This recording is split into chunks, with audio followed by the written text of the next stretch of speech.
Martin is a very multifaceted person. You know, of course, I was an athlete for my young years. I went to university in America. I studied design. I'm a designer. I worked for Nike as a designer.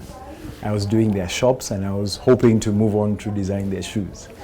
So that's one side of me that a lot of people probably don't know, that I studied design, and that's something.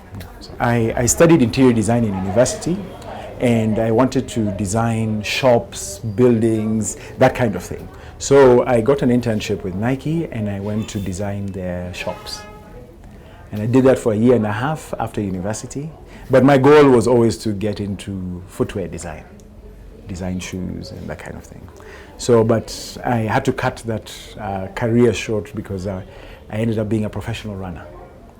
After university, I excelled in athletics in the university level in America. I was the national champion in cross country, national champion in 5,000 meters.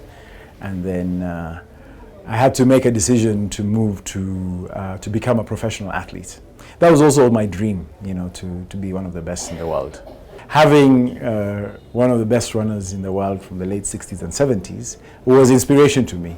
And but I still wanted to be better than Keino, yeah, who was my father.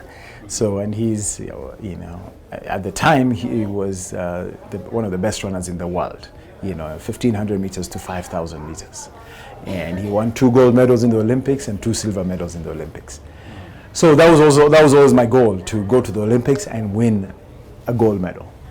Well, I definitely gave it a try.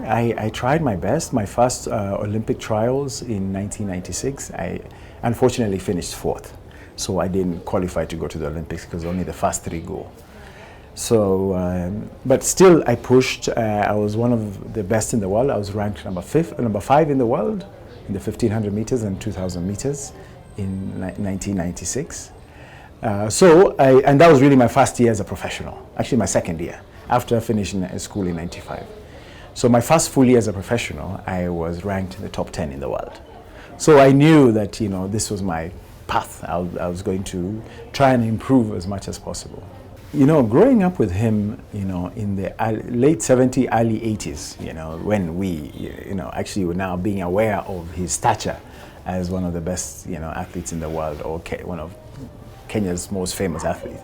You know, you start recognizing, you know, why he was good.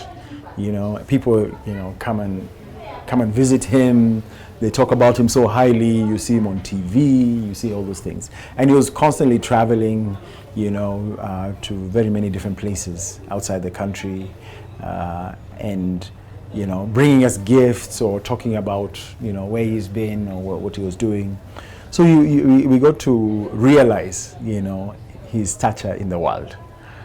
So, okay, it wasn't, you know, okay, honestly, we didn't get special treatment. We didn't. But, you know, people knew him. And they're like, in Kijana Kipchoge Keino, his name was all over. So, I guess then it didn't quite sink in as a celebrity because you're young boys and that kind of thing, huh? That we're dealing with a celebrity. However, you know, of course, all these other things that, you know, he was constantly traveling, always had visitors from outside, you know, and that kind of thing. So you realize, okay, we're a bit slightly different from our neighbors or our friends, you know, that kind of thing. And, you know, then even TV was not, you know, it was a big deal, you know, you have your TV and then, okay, you'd only watch, you know, if something comes up, maybe a games or something like that, and then, you know, you'd see some of his races and he'd point that out, you know, like, this was me, you know, this is, you know, all that. So we slowly got to understand, you know, what kind of, how famous he was.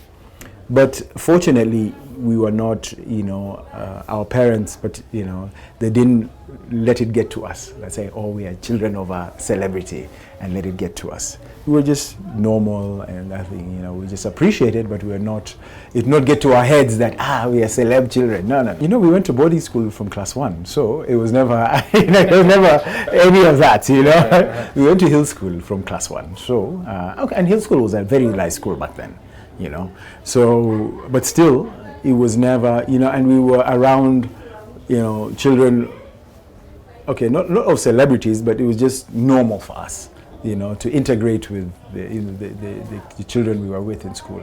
So it was not a special thing for us to be said, oh yeah. I remember there's one time he had gone to the 1984 Olympics in Los Angeles, and he was gone for that period, of August. Yeah, we of course we missed him, and we were looking forward for him to come back, and tell us the stories on what was done there, what was happening there. So yeah, there was always that element that we would miss him when he traveled, when he were home for the holidays. Yeah, so that's something we were looking forward to, see him come back, of course, bring gifts or whatever, those kinds of things that we obviously would look forward to. We went through